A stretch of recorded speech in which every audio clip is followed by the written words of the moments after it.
Good afternoon. I am James E. Williams, Jr., and I serve as chair of the North Carolina Commission on Racial and Ethnic Disparities in the Criminal Justice System, or NCCRED. NCCRED is a nonpartisan nonprofit dedicated to ensuring a fair and equitable system of justice in the state of North Carolina. In February of this year, we launched a campaign to remove Confederate monuments from courtyard lawns and and Confederate iconography from within and without courthouses. This is the third webinar that we have hosted since launching the campaign. NCCRED feels that it is important that courtyard spaces in courthouses be free of monuments to white supremacy and racial hatred, which is inconsistent with a fair and equitable system of justice. This webinar is co-sponsored by of course, NCCRED, the ACLU of North Carolina, and the Center for Death Penalty Litigation. And on behalf of our sponsors, we welcome you to this webinar, Justifying and Legitimizing Racism, the Role of Lawyers in Confederate Iconography in North Carolina Courthouses. I will do a brief introduction of our panelists, and following that, we will proceed with the presentation. I will introduce them in the order that we intend to proceed. One of our panelists has not joined us yet, but I hope he will shortly. So I will go on and introduce him since we were going to start out with him. And that is Professor Fitzhugh Brundage. Professor Brundage is the William Umstead Distinguished Professor of History at UNC in Chapel Hill. He is one of the country's foremost experts or scholars on the Confederacy and has also been a valuable partner in this campaign to remove Confederate monuments. We will follow Dr. Brundage with Dr. David Ceselski. Dr. Cecelski is a historian who has written several books, award-winning books, since he has begun as a professor or his degree in history. His most recent was The Fire of Freedom, Abraham Galloway and the Second Civil War. A lot of his work, including his writing and research, has focused on Eastern North Carolina, an area that has not received as much attention as some of the other parts of the state. And we hope to hear some of the results of that work from him today as it relates to the issue that we're going to be addressing. Our third presenter is Professor Scott Holmes. Scott Holmes is an associate clinical professor of law at North Carolina Central University. In addition to his law school work, he works to empower and amplify marginalized voices, for example, representing protesters and panhandlers in courts in the state of North Carolina. And we also are pleased to have with us Attorney Don Blaygrove. Attorney Blagrove is a powerhouse executive director of Emancipate, North Carolina. Emancipate is an organization that is dedicated to shifting the narrative on racialized mass incarceration through community education and mobilization. Just a couple of, and in addition, I also want to mention, and I was about to get to the housekeeping orders matters. We do have both the Q&A and the chat function enabled. If you have a question, then please post it in the Q&A. If you have a comment or want to provide information, you can put that in the chat. It is our plan to reserve 20 to 30 minutes or so for Q&A at the end of the discussion. Emily Cowart of the School of Government at UNC will be monitoring both the chat and the Q&A, and will be handling the Q&A. And let me take a moment, because sometimes I forget to do this. I want to take a moment to thank our panelists, just in case I forget to do it at the end. I normally would do it at the end, but on occasion, I forget. And so let us get, I don't think, it doesn't look like Dr. Brundage Professor Brundage has joined us yet. And so, as you sometimes have to do in doing these events, you may have to shift the order of things. And so I think that's what we will do this afternoon. One of the things that we want to focus on in this this webinar is a part of our effort in this campaign is one of public education. We think that it is so important if we're going to be able to successfully have these monuments removed in the various locations where they exist in the state of North Carolina currently. And there are currently 40 or so Confederate monuments located on courthouse lawns across the state of North Carolina.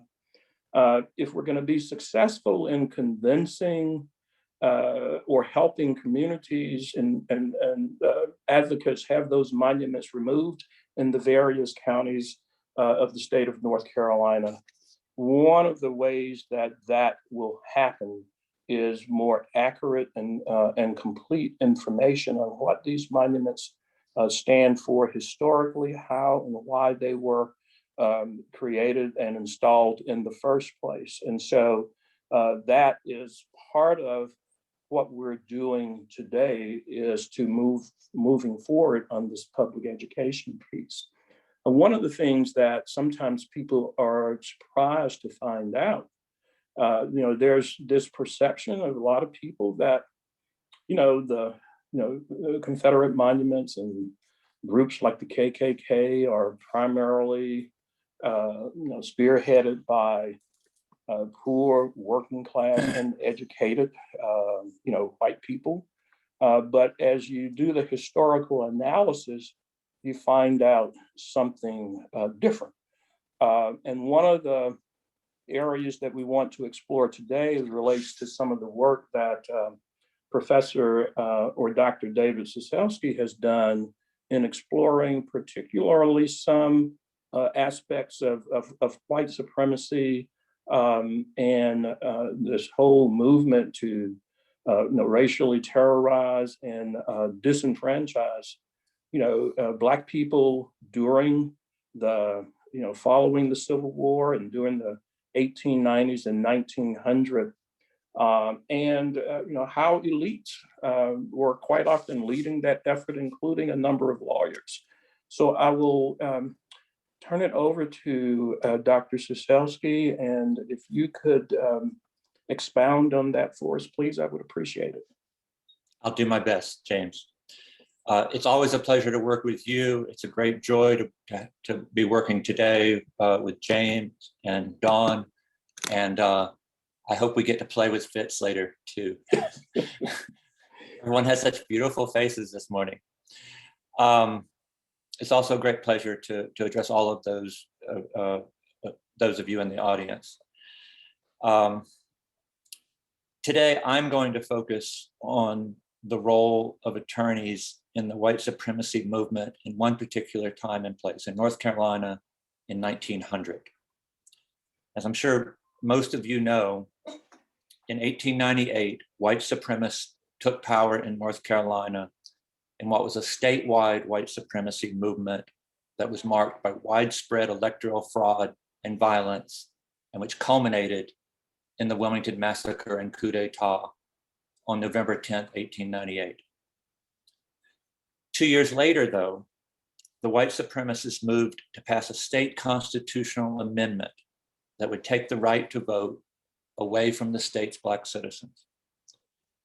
That movement, the one in 1900, is really the one that laid the groundwork for the great wave of Confederate monuments that were built in the early 20th century. So to understand those monuments better, I want to look today at what happened in 1900, and particularly at the involvement of attorneys in what happened in 1900. I'm going to look at the role of attorneys in the movements, what they called white supremacy clubs. I'm going to look at attorneys in a group called the Red Shirts, and I'm going to look at the role of attorneys in the fashioning of the constitutional amendment to remove African Americans from the state's politics. And it's going to be covering a lot of material because I'm going to do it in about 12 minutes. So bear with me. This research, by the way, comes out of a series of articles that James mentioned that I recently wrote on the white supremacy movement in 1898 and 1900 in places other than Wilmington. And if you're interested, you can find those articles on my website, which is just www.davidceselski.com. So we have to start by acknowledging that the white supremacy movement of 1900 was organized primarily in Raleigh, not in Wilmington or any of the other cities where racial violence was more prominent. Every single member of the statewide committee that organized the white supremacy campaign of 1900 was an attorney. Every single one. And most of them were based in Raleigh. In March of 1900, one of those attorneys, Furnifold Simmons, put out a call for white citizens across the state to organize what he called white supremacy clubs. Their mission was to rally white citizens to work for passage of the constitutional amendment that was going to take away the right to vote away from Black citizens. In that appeal, Simmons wrote, and I quote, "The purpose of the organization shall be to fully restore and to make permanent in North Carolina the supremacy, all caps, of the white race, all caps, and," this is still a quote, "to develop in the state citizens a belief in the necessity of establishing and maintaining white supremacy, all caps, as the only hope for the preservation of our civilization." By July of 1900, the state's white citizens had organized just less than 1,000 white supremacy clubs, one in almost every precinct in the state. I recently looked at the leadership of those white supremacy clubs in a dozen North Carolina towns. Attorneys were the single largest occupation represented. A typical example was Elizabeth City, where the officers and committee chairs of the local white supremacy club included Superior Court Judge J.W. Albertson, E.F. Adlett, Roscoe W. Turner, W. Haywood Sawyer, and Peter W. McMullen, all attorneys.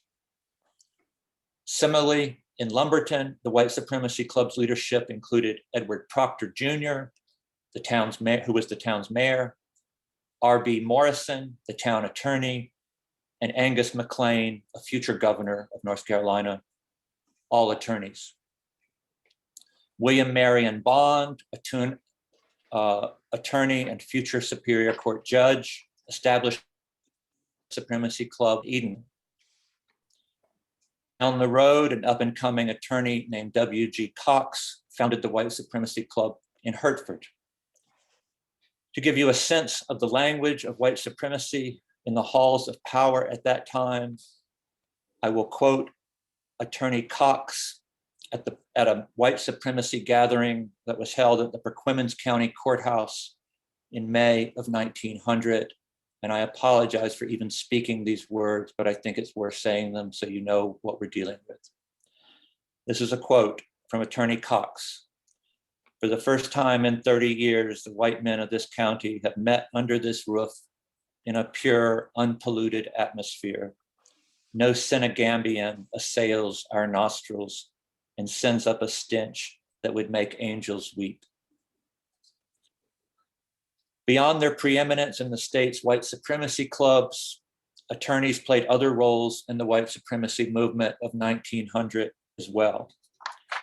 To use the example of Lumberton again, the white supremacy clubs there appointed a local attorney, Neil Archie McLean, to be the head of the red shirts in Robeson County. The red shirts were what we today would call a white nationalist militia group, while the white supremacy clubs focused on building, we would say today, white solidarity, particularly across class lines. At the beginning of this process, many, maybe even most working class and poor people were siding with African Americans. The white supremacy club's goal was to unite the white elite with the white working class. So while the white supremacy clubs focused on building white solidarity, the mission of the red shirts was to foster a climate of racial terror that would keep supporters of Black voting rights away from the polls when the Disfranchisement Amendment came before the voters on August 2nd, 1900. It had passed in the legislature in 1899. It was going to be voted on August 2nd, 1900. The red shirts were active in at least 24 North Carolina counties in 1900. In Robeson County, Neil Archie McLean, who was co-founder of McLean and McCormick, one of the state's most prominent law firms in the early 20th century, led thousands of red-clad marauders that shot into dozens of Black homes, flogged voting rights activists, broke up opposition political rallies, and barricaded access to polling sites. Attorneys were leader of the red shirts in many other places as well. In Scotland County, one of them, Cameron Morrison, later became one of the state's governors. He was the head of the red shirts there.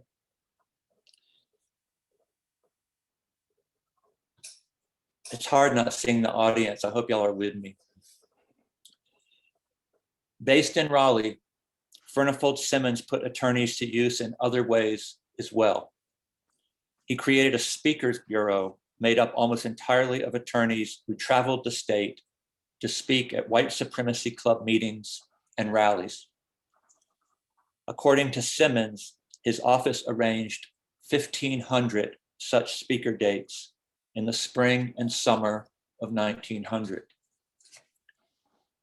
Among the most prominent and active attorneys in Simmons' Speakers Bureau were James Pugh, I hope I said that right, who was CP&L's first general counsel, Robert Glenn, who also became a North Carolina governor, former Congressman Butt Kitchen of Halifax County, William A. Guthrie, a prominent tobacco industry attorney in Durham, Alfred Waddell, who led the Wilmington Massacre, and Charles F. Warren, who at that time was the president of the North Carolina Bar Association.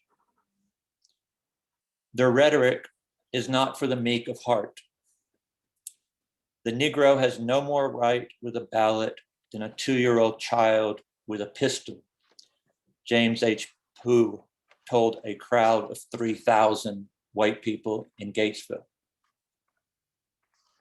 If a white man takes the side of Negro equality in Halifax County, the worms must eat his body. Buck Kitchen also said in Gatesville. In Goldsboro, William Guthrie had proclaimed to a white supremacy convention of 8,000 people in 1898, and I quote, "The Anglo-Saxon planted civilization on this continent, and wherever this race has been in conflict with another race, it has asserted its supremacy and either conquered or exterminated its foe.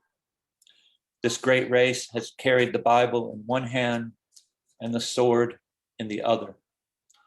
Resist our march of progress and civilization, and we will wipe you off the face of the earth." He spoke at more than 40 white supremacy meetings in 1900. And lastly, consider Charles F. Warren, the president of the North Carolina Bar Association. This is a white man's country. If the Negro ever did anything for it, it was at the direction and the guidance of the white man. As a race, the Negro is unfit to rule, and if the Negro were deprived of the guidance of the white race, he would return to barbarism. Warren crisscrossed the state speaking on behalf of white supremacy in 1900. He was from Little Washington. He was a former mayor of Little Washington, but that quote comes from a white supremacy rally in Concord. An attorney, Francis D. Winston, wrote the Disfranchisement Amendment. In the state legislature, attorneys passed the amendment. In April of 1900, a group of 140 North Carolina attorneys attested to its constitutionality in a proclamation that appeared in every major newspaper in the state at a time when even many whites were doubting the amendment's constitutionality. Similarly, when many poor and working class whites feared that the amendment's literacy test would disfranchise many of them, it was attorneys that spoke up and assured them that the literacy test would not disqualify any white voters at all. The ability of attorneys to speak to such legal questions about the constitutionality of the amendment and its long-term consequences were one of the most compelling reasons that attorneys gained such prominence in the white supremacy movement. More fundamentally, though, the state's powers that be were building a new society in 1900, a new government, a new political system. In their eyes, that new political system would finally institutionalize the kind of white supremacy that they had known before the Civil War and put it into the heart of the state's politics after the Civil War, and would do so once they had gained power and passed the amendment without relying on violence, fraud, or corruption. Charles Aycock spoke to this. He was very frank about it. He said from 1875, the Constitution of 1875 to 1900, we've had to rely on, he says it, we've relied on fraud, violence, and corruption to maintain white supremacy. Now we want it to be law. Their efforts to find a workable constitutional and legal framework for white supremacy had failed repeatedly between 1865 and 1900. The Black Codes, the Constitution of 1875, the County and Municipal Government Act, the Election Bill of 1889, among others, were at best jury rigging a very impermanent and porous system of white supremacy. They had also come at a high cost even to most white citizens. Rampant electoral fraud, widespread political corruption, a climate of almost constant racial violence, and the sacrifice of local control over school, county, and municipal governance. Almost done. It fell to attorneys to work out the marriage of white supremacy and democracy. And in 1900, they did so, for white men at least, by ending Black voting rights and removing the state's Black citizens from every aspect of politics. You know the rest of the story. The state constitutional amendment disfranchising Black citizens passed in the August 2nd, 1900 election. Charles B. Aycock, the state's most popular white supremacist, became the state's next governor. Furnifold Simmons was elected to the United States Senate, where he served for 30 years. Overall, the white supremacists gained total control over the state's political system, the governorship, the legislature, and the courts. None of the white men in this story were ever held accountable for their crimes. No historical marker, statue, or plaque reminds us of what they did. No historic site or museum is dedicated to helping us not make the mistakes of 1898 and 1900 again. Instead, we are left with the Confederate memorials and monuments that brought us here today and the story that they tell. I hope very much that we will all be part of changing that. Thank you. Thank you. Thank you so much, David. It's a cherry story, isn't it? Well, I find it infuriating. I find it painful, but I find it necessary that we understand and appreciate this history. Because one of the things that we hope to do, and I think it is laying bare this history that you just shared with us, that help us make the case to members of the bar that they were a major player, if you will, in the, and not only the, erecting these Confederate monuments, but establishing this system of American apartheid that we call Jim Crow and sustaining it over decades to the harm and detriment of so many people.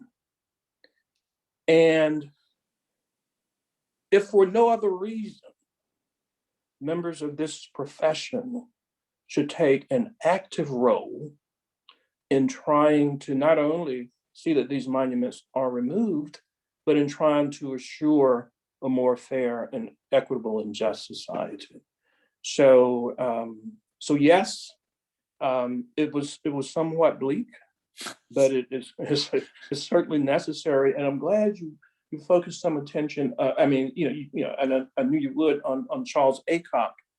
And one thing that sort of stood out for me, and I read, I think it was in your paper that you did on the red shirts in Lumberton. I believe it was Charles Aycock who was one of the keynote speakers, and they had, it's like thousands of people, and the Gatling gun maybe that was used, whatever that gun was that was used to help massacre people in the Wilmington massacre. I think he was walking behind that, and how he spoke at so many of these rallies, red shirt rallies, and knowing the violence of those groups. And then he'd go on to be elected governor of the state of North Carolina.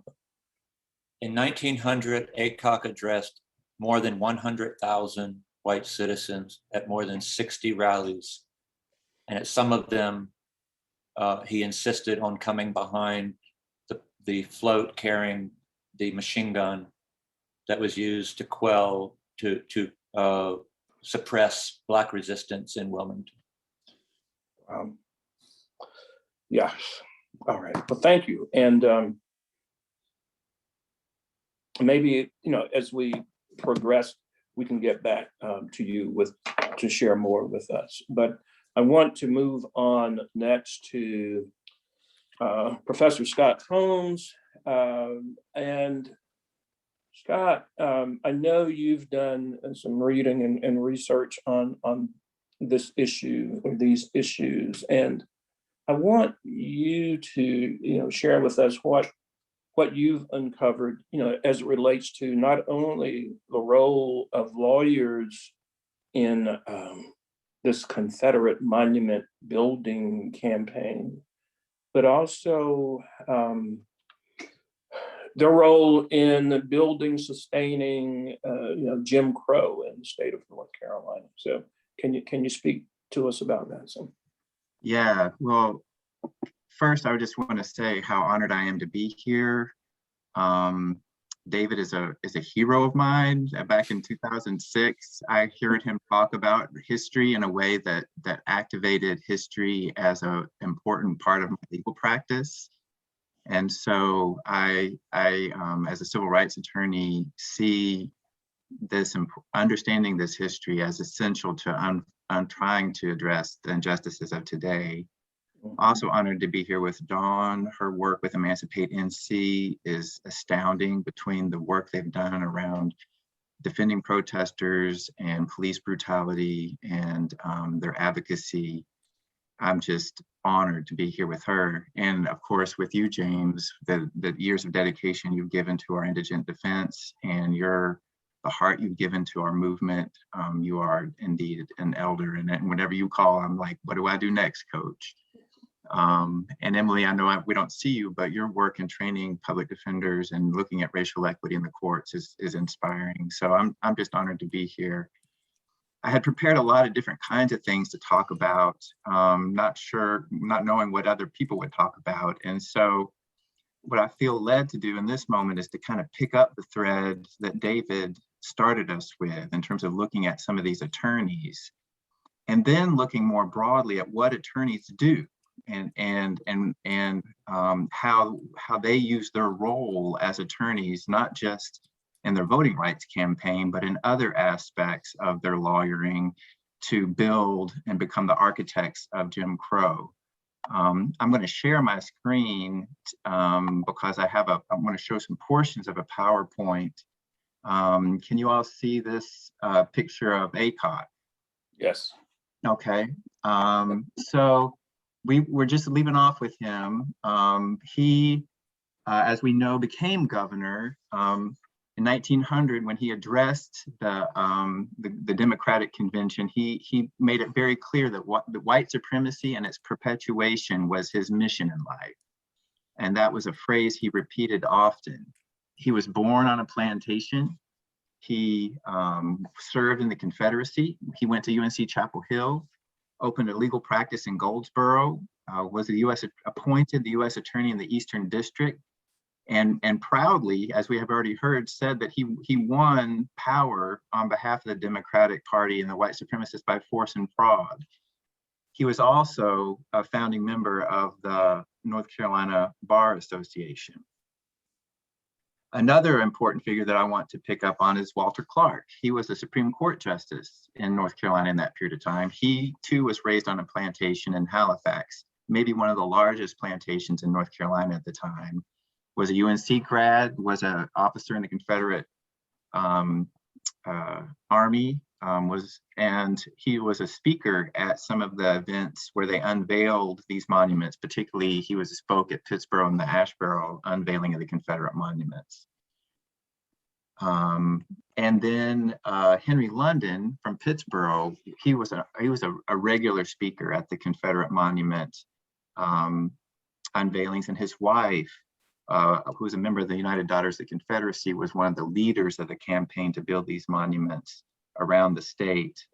And he was also a founding member of the Bar Association, which we have to count as another organization of the white supremacists, along with the red shirts and the clubs, because they know Julius Chambers was one of the first Black members of the Bar Association. And until then, it was a whites only club.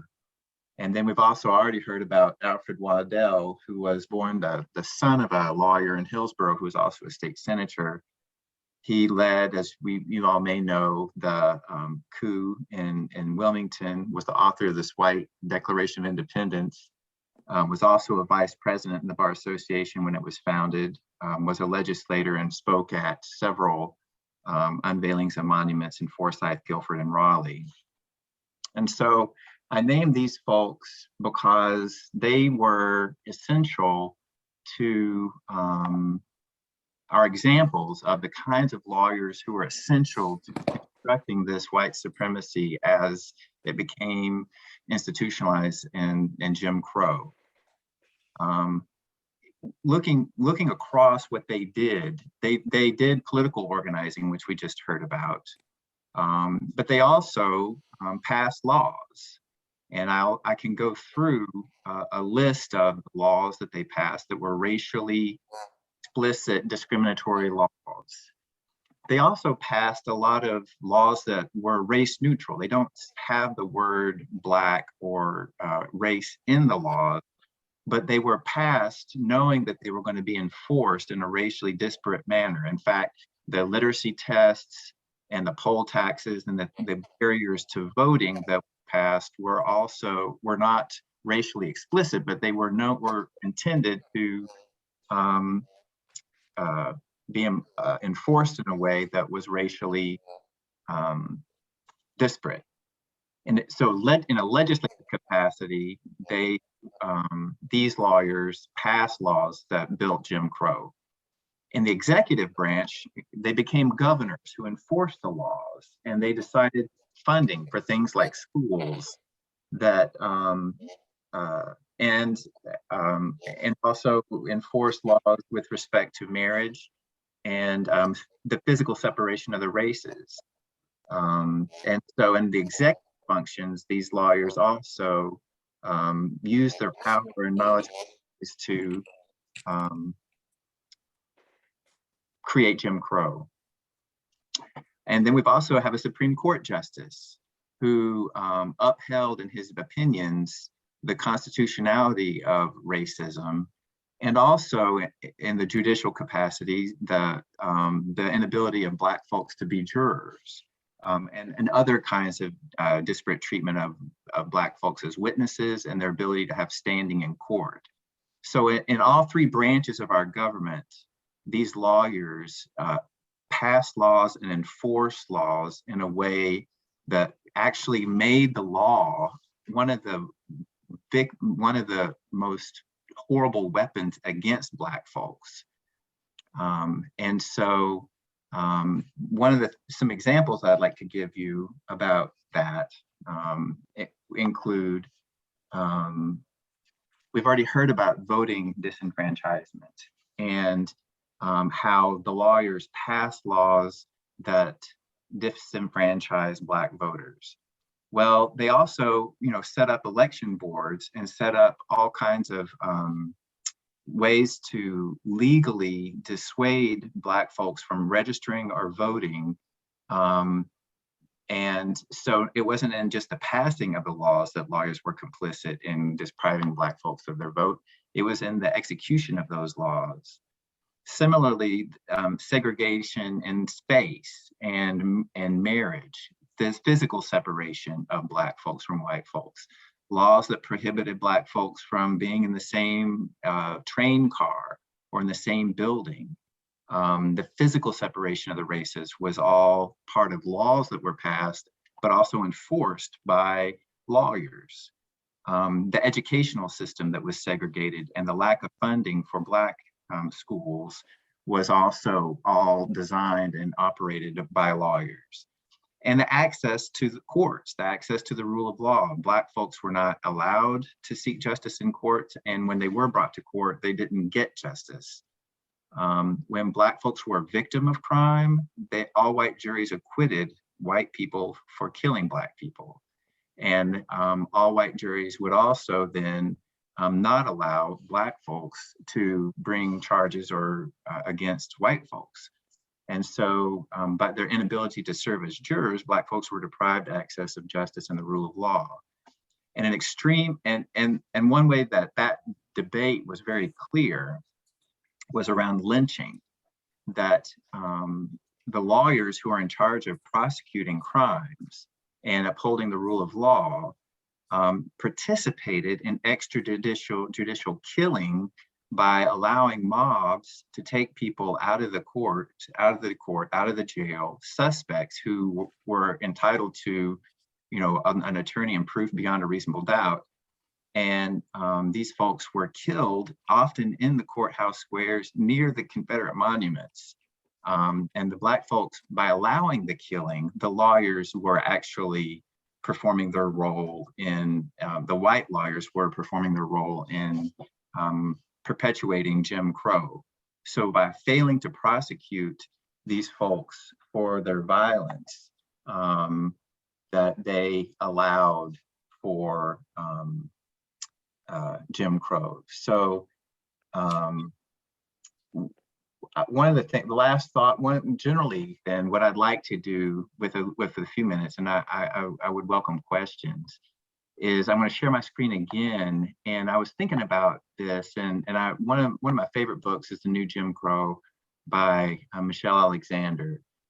And as I prepared for this discussion, I realized that I saw clearly how the history of Jim Crow, the seeds of Jim Crow, are not only perpetuated and are revisited by lawyers today in our criminal justice system, which she made clear in her book, Mass Incarceration and the New Jim Crow. But if we look at education, for example, and before the Civil War, it was a crime to teach a Black person to read.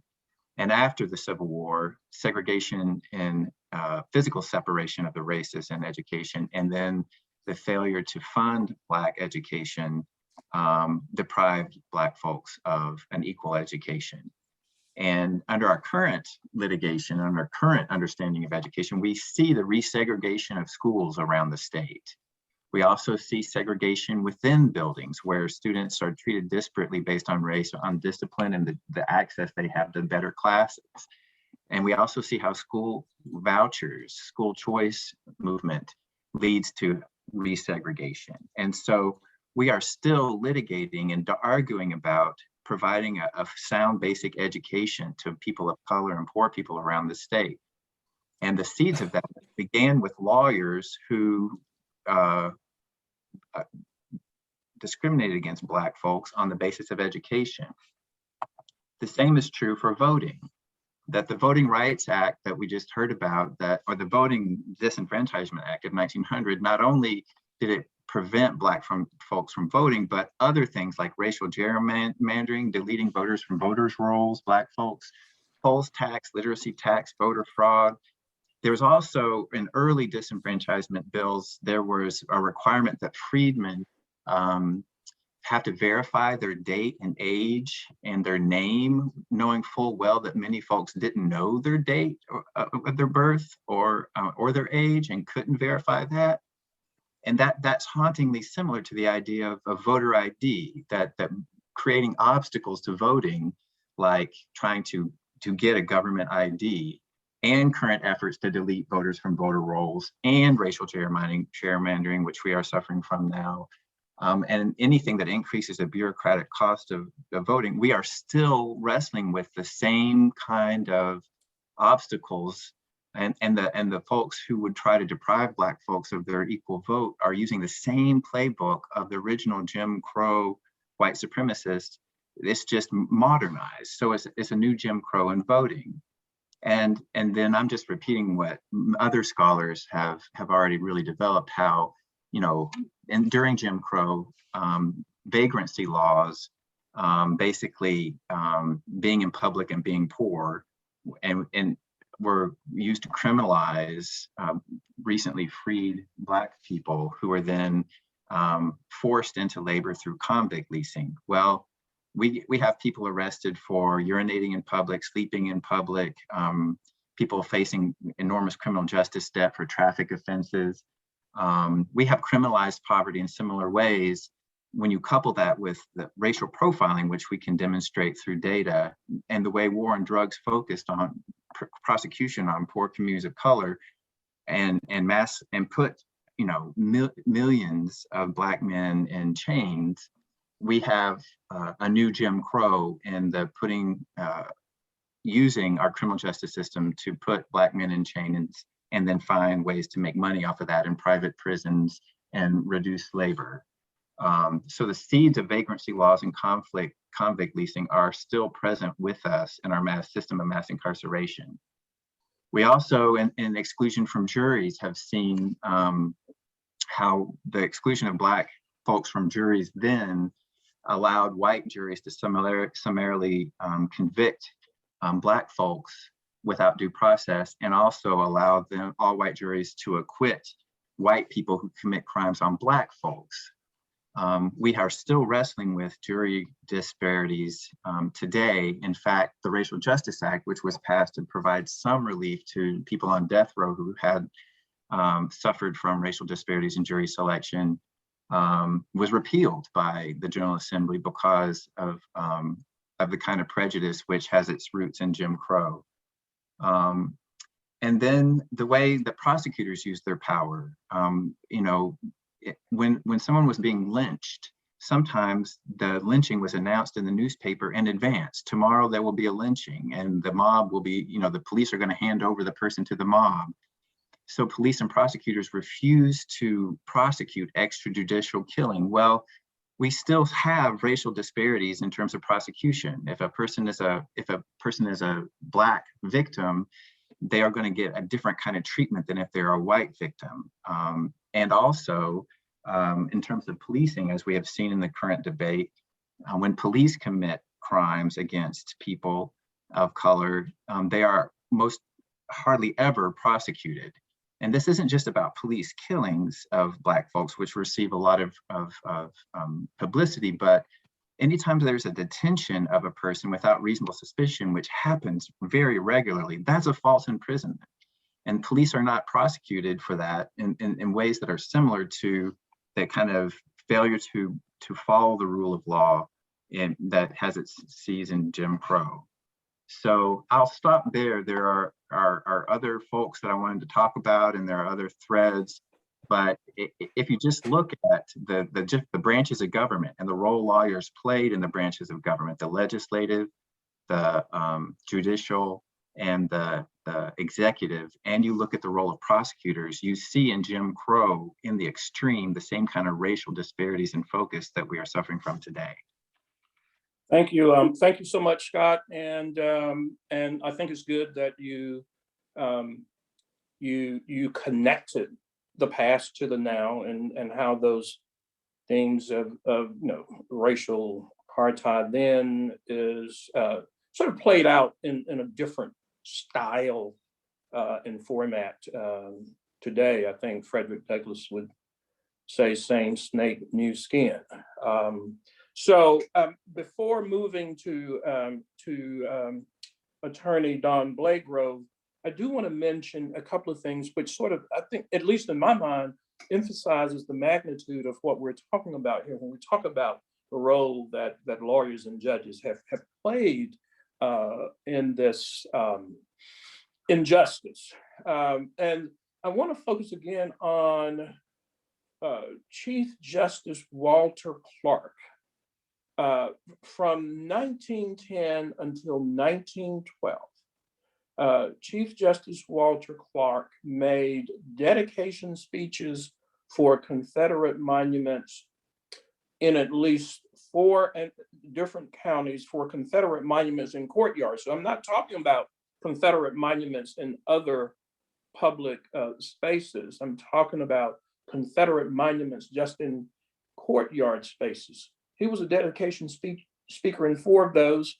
The one that he did, and those counties were Caldwell, Pender, Paquemmons, and Randolph, I believe. And the one in Randolph County, there were 3,000 people in attendance. The one in Caldwell County, it is reported that there were 6,000 people in attendance. This is the Chief Justice of your Supreme Court, who is giving cover and authenticity and legitimacy to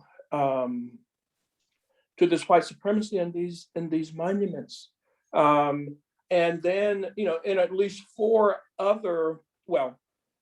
5 other district and superior court judges. And here again, just talking about dedication speeches for those that were located on courthouse lawns, at least 5 other district court and superior court judges were dedication speakers. And finally, I'll mention that Attorney General T.W. Beckett gave speeches and at a dedication ceremonies in Union County, in Monroe, and in Wenton, which is in Hertford County, in 1913. The one in Union County was July 4, 1910. This man would go on to, he was the Attorney General at that time. He would go on to be elected governor of the state of North Carolina.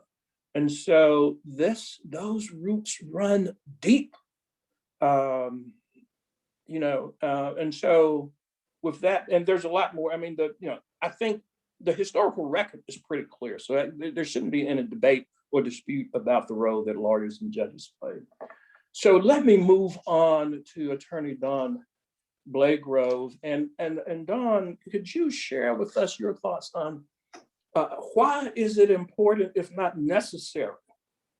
Why should lawyers be engaged in this effort to do this work? And when I say do this work, I mean, I'm certainly talking about to try to help remove these Confederate monuments, to take a stand, but also to try to help construct a more racially equitable and just society.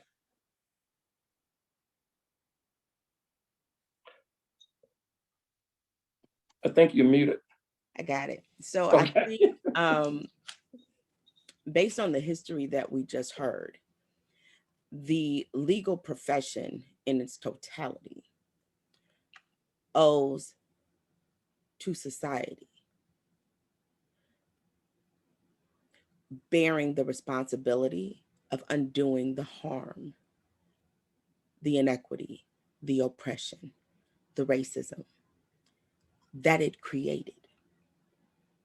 So the responsibility is on the profession to rectify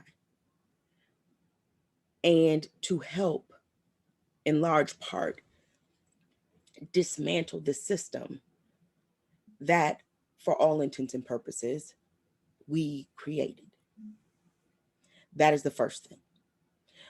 As folks who are committed to law and order, as folks who are committed to equity, fairness, and objective justice, if we cannot ourselves hold ourselves and our profession responsible for the harm that we have done, caused, and created to a large portion of our population. And actually, it is not just Black folks who are detrimentally impacted by the oppressive system that lawyers and judges have created in North Carolina and across this country. It is the entire country that suffers, and who has been harmed and who has been wronged. So as attorneys, it is hypocritical of us, in the face of the history, in the face of the ongoing harm that have been so eloquently laid out by David and by Scott, we have an obligation, an unmitigated obligation, to work vehemently and zealously to undo the harm that we have created. That is the first reason. The second reason is because in current day, right now, our profession is still reinforcing and acquiescing to the racist and oppressive laws that our predecessors created, the precedents that we created, the laws that were created. We are still beholden to those precedents, those laws, and we function and operate inside of the legal system as though it is fair and objective. Again, if we, as the upholders of justice, cannot acknowledge that the justice system is fraught with oppression, with racism, with bias, with systemic and institutional policies and procedures that were designed by their very nature to oppress and exclude Black folks from full access to justice, then everything that we're doing as a profession is a farce. It's just that simple. We have got to own, as a profession, our culpability in the position that we are in. We have got to say and be willing to say, despite the fact that there is legal precedent that does not support the position that our entire legal system is built on racism and oppression, we cannot be afraid to say that. We have got to do the hard work of undoing the harm that we have created. I want to also, though, give some, as a Black female lawyer, I want to contextualize for our viewers some of what they have heard, because we heard a lot of very antiseptic, blunt, straightforward history. We heard a whole lot of comparisons that clearly make it clearly obvious that we are fighting the same beast as Black people. When I say we, I mean Black people are fighting the same beast of oppression from the 1900s and before that to today. So I want to contextualize this for you all. My grandfather was born in 1926. His birthday would have been 2 days ago, and he would have been, I can't get the numbers right. I can't do it, but in his 80s, late 80s. The summer of my sophomore year in college, I spent my spring break with my grandfather's mother, my great grandmother, my Ma Ruby, in Macomb, Mississippi. And we had a wonderful time together. And it was one of the best spring breaks, as an adult anyways. It is one of the best spring breaks that I know now that I ever had. I say that to say that in 1900, when these white men were creating white supremacist societies all over North Carolina, and those people were folks who are deeply associated with our profession. My grandfather, his mother, was a child, an adult even, was ready to start having children, was probably married, right? Those men, their children, were my grandfather. They are in my grandfather's cohort.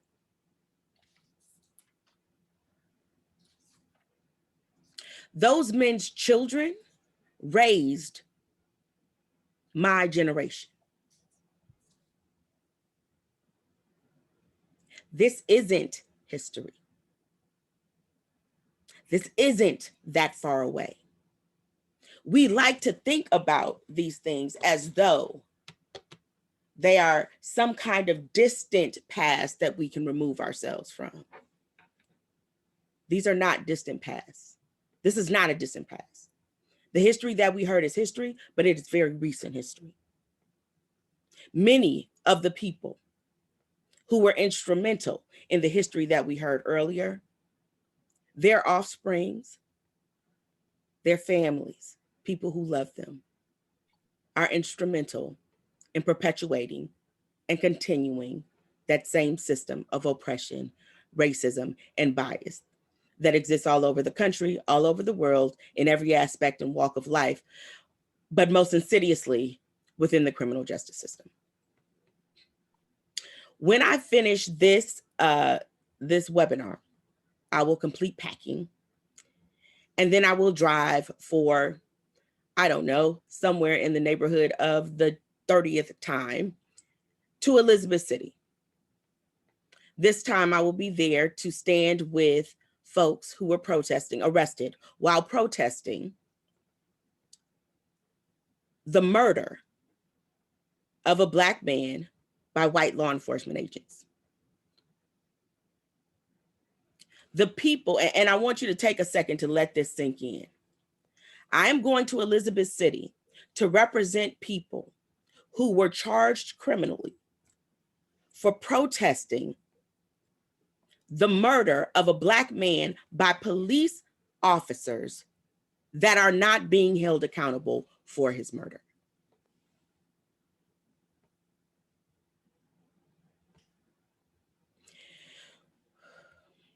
We are still a country, we are still a state that is more committed to controlling Black bodies, voices,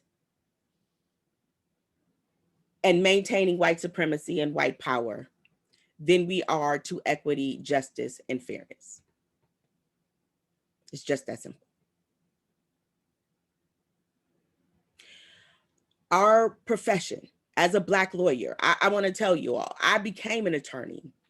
I was raised by Black nationalist parents. I became an attorney because as a child, I wanted to be a revolutionary, right? I wanted to be Angela Davis. I wanted to be Stokely Carmichael. I wanted to be Huey Newton. I wanted to be those people. And then I got a little bit older and realized I didn't know how those people made money or ate or sent their kids to college, right?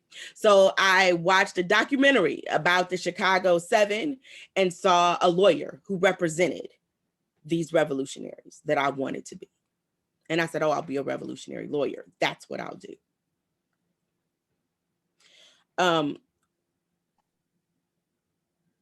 What I didn't understand as a child was how deeply rooted racism is in the jurisprudence of this country, and how incredibly difficult it is to extract justice that is blind and fair from a system that was created to be discriminatory, to be oppressive, to be suppressive. When I go to Elizabeth City and go into the courthouse, I will have to walk past a Confederate statue, which is the physical manifestation of all of the history that we heard earlier on this webinar. It is the physical manifestation of this country's and my legal profession's commitment to maintaining white supremacy at the cost, expense, and detriment of Black and brown bodies. If based on just that should be enough for all of us to understand the incredible harm that these statues represent, right? Because they are literally there in some counties on the courthouse steps to remind Black people that this is not a place where you will find help. This is not a place where you will find reprieve. This is not a place where you will find safety or security, because this is not a place that is for you. Until we as a society decide that we truly are committed to equity and fairness,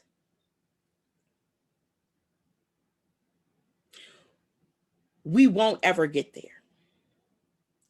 Taking down Confederate statues is the lowest hanging fruit to solidify our commitment to being who we claim that we are. It is the lowest hanging fruit. It is the easiest thing to do. And the fact that there is so much opposition to removing these Confederate monuments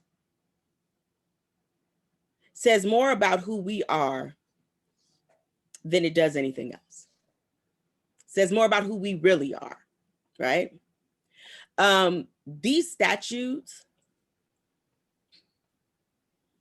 are harmful in ways that some people can't really contextualize. Even attorneys cannot really textualize. People inside the judicial system have a hard time understanding the nexus between these statutes and the oppressive nature and the systemic and institutional racism that is built into our criminal justice system.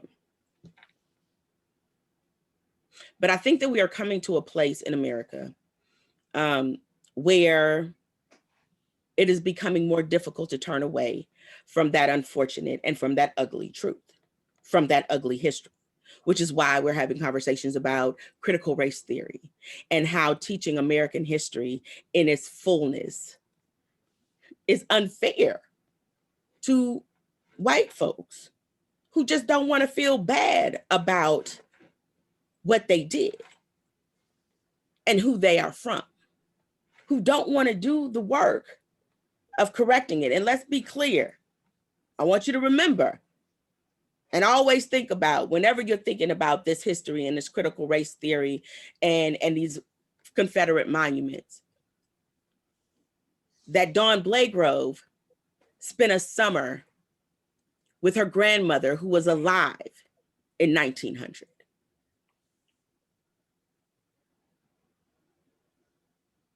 There is no race neutral way to talk about these statues. There is no race neutral way to talk about the oppression inside of the criminal justice system. That is not a thing. And until and it is incumbent on our profession, on attorneys, on people inside of the criminal justice system to be the champions of that, to be the champions of folks to say, everything that happens within our criminal justice system is racist and biased. Hard stop. Until we are willing to say that to one another, to the system, and to people who hold the power to change the system, we remain complicit. And there's absolutely no difference between us as a profession in 1900 than today. You do not, and so what I am taking away from you right now is the feeling that somehow you aren't responsible for the harms that exist in our system. That somehow, because you were born in 1974 or 1952, that you are absolved of the harms that came before you. You are not. We are not. That is why I, as an attorney, fight every single day to undo the harms that were done by my profession. Because I have an obligation to do that. Because that is what justice actually is, and that is what justice actually looks like. And if we as a profession are unwilling to hold ourselves accountable for the historical harm and the present day harm that we continue to perpetuate, we are no better than those folks, than those folks in 1900, those white elites who went around the country, of the state rather, giving speeches and speaking deplorably about Black folks. We are no better, we are no different, and I am absolving you of any sense of distance that you think you can create because of time from those harms. Because every single day, if you are not fighting to undo the harms that our profession created, you are perpetuating them, and you are part of the problem. Okay, James, I'm gonna stop. Oh, Don, thank you so much for both speaking to and laying bare the role of our profession to address this harm and contextualizing, in terms of your own personal situation.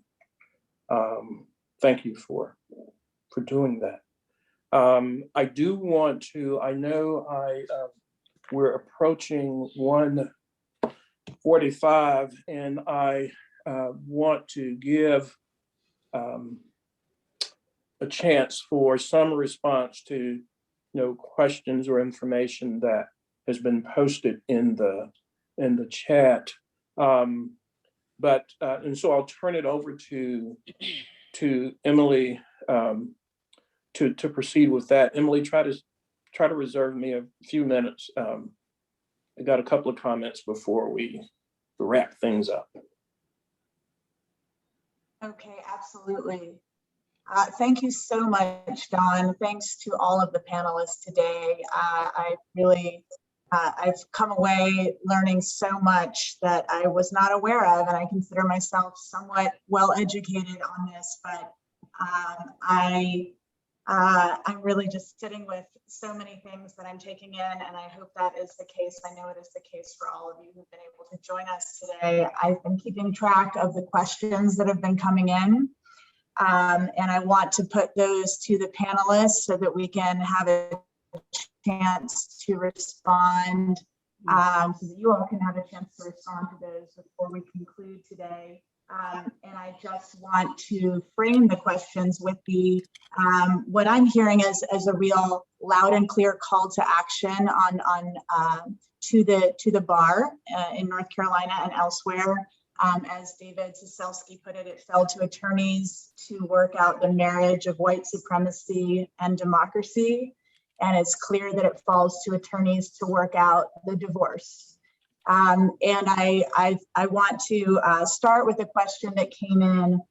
Is this racist history taught in our law schools in North Carolina?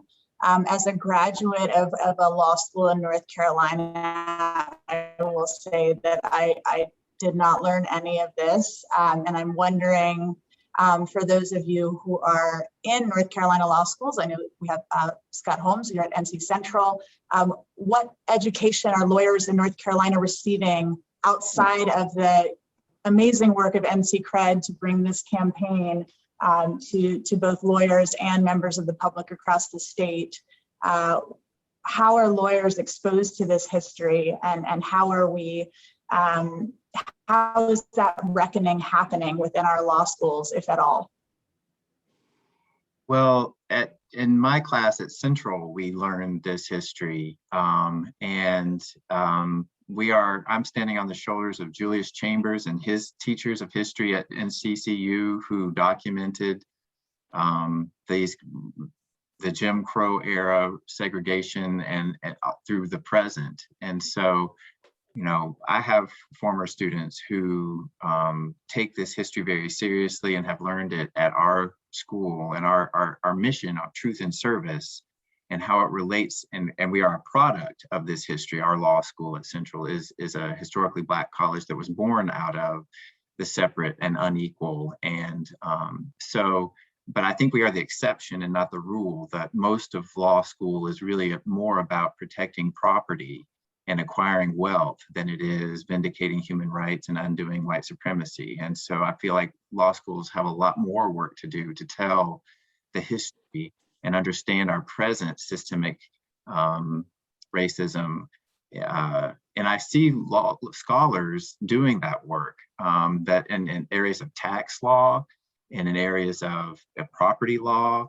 And in each major area of the law, there is a racial history to be taught and learned so that we can understand those disparities. And I was talking with a friend of mine who does veterans law, and we were imagining what would that name of that book be, The Racism of Veteran Law. And then he called it the color of patriotism, where GIs did not get the GI Bill if you were Black. My grandfather got an education in a home and a fair housing loan in a segregated neighborhood where his property was it was inflated because of racism, but his similarly situated Black GI got the threat of lynching. And so we can take that history through the New Deal and bring us up to date to show how these disparities in generational wealth are caused because of racism. It's something that should be taught in law schools, and some of my students get it. Okay, I appreciate that, Scott. There's a question that's come in both in the chat and the Q&A about the relationship between attorneys partnering with law enforcement and the effect that that has had on maintaining white supremacy and the disenfranchisement of Black people in North Carolina, Black and brown people in North Carolina. Don, I think that's directed at you.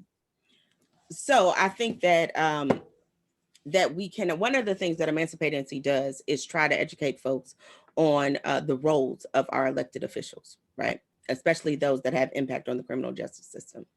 I think that when we talk, we cannot talk about the roles of attorneys in creating and upholding racist systems without talking about the role and their relationship with law enforcement and the role that law enforcement plays. If metaphorically attorneys are the architects of white supremacy and systemic and institutional racism, law enforcement officers are the groundkeepers. They are the maintenance folks. They are the people who make sure that that system is groomed, is protected, and flourishes. In a more concrete way, right? It is nonsensical that we would ask law enforcement, or excuse me, that we would ask district attorneys to be the folks who hold law enforcement officers accountable for bad acts. We need to really completely separate the idea of law enforcement and prosecutors being fingers on the same hand. We know that law enforcement officers, and in theory, we know that the prosecution of crimes and attorneys should be objective and independent from biases. Well, we also know that that's not true. But the role that police officers play and law enforcement agencies play in perpetuating, upholding, and exacerbating the biases within the criminal justice system, they could not do that without the complicity of law enforcement, or excuse me, the complicity of attorneys who are afraid to call out law enforcement officers for bad acts, who work in tandem with them very often to obscure and hide bad actions, who use the system, the criminal justice system specifically, as a means to be judge, jury, and executioner of folks who very often are just in the wrong place at the wrong time, or just have the wrong skin color.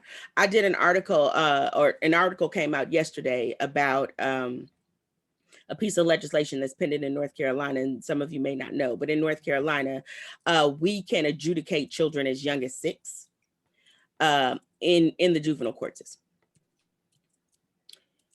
That is a problem for a plethora of reasons, but particularly because statistically, out of all of the children that are involved in the criminal justice system in North Carolina, 47% of them are Black, despite the fact that we only make up 25% of the, or 24% of the population in the state. That is not because Black children are bad.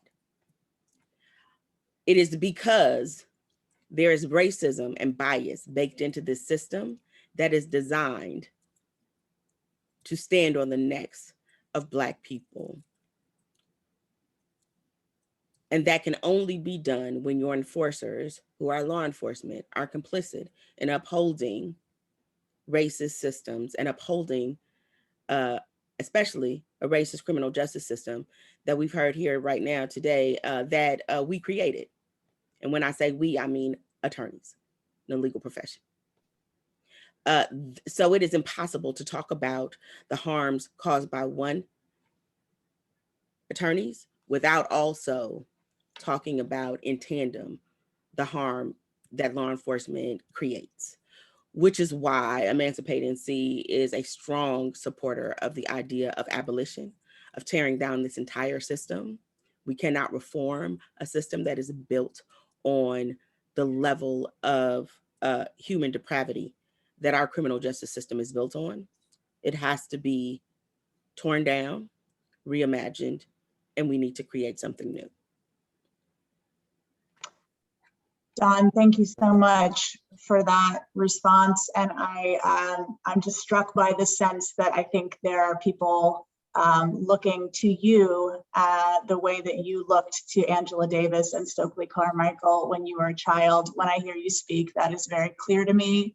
And I just want to thank you on behalf of all of us for leading the charge and for all that you do. There are more questions that have come in, but I know James wanted to reserve a few minutes at the end, and we're going to conclude here in just a couple of minutes.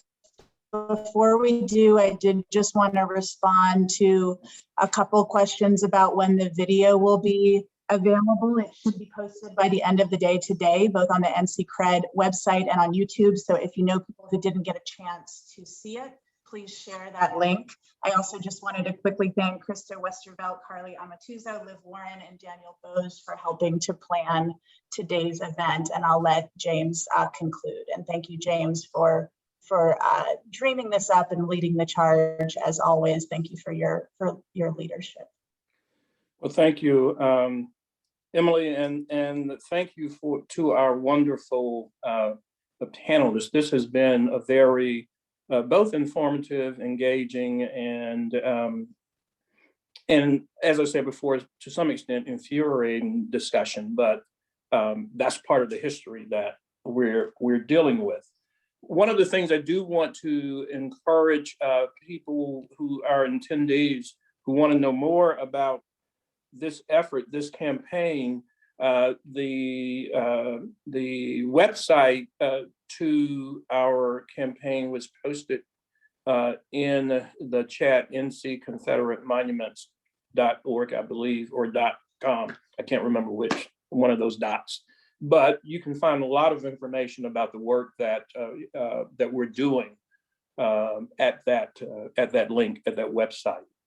The other thing that I want to mention is, and as part of this whole historical piece and the role that lawyers play in racism and Jim Crow, and one thing that when I talk about this subject that I from time to time mention is that, of course, in 1954, the U.S. Supreme Court decided Brown versus Board of Education. And in 1955, we had Brown 2, where you get that infamous by all deliberate speed language. Well, in 1955 and in 1956, the North Carolina State Bar, for the first time, held hearings. And the purpose of those hearings was for the bar to be able to make recommendation to the North Carolina legislature and school boards about how to respond to Brown versus Board of Education. In other words, whether to follow the law or not. And so you had these esteemed lawyers from across the state of North Carolina come to Raleigh and to give statements or testimony before the state bar related to how this state should respond to Brown versus Board of Education. Almost to a man, and they were all men and they were all white. These esteemed members of the bar of the state of North Carolina said that North Carolina should not follow the law of the land, the law that has been laid down by the highest court in the land. Instead, something similar to interposition and nullification should be the response. In other words, no school desegregation in the state of North Carolina. However, there was one lawyer who stood up, and his name was Irving E. Carlisle. And I just want to mention a couple of things from his statement to the state bar that I think is very enlightening.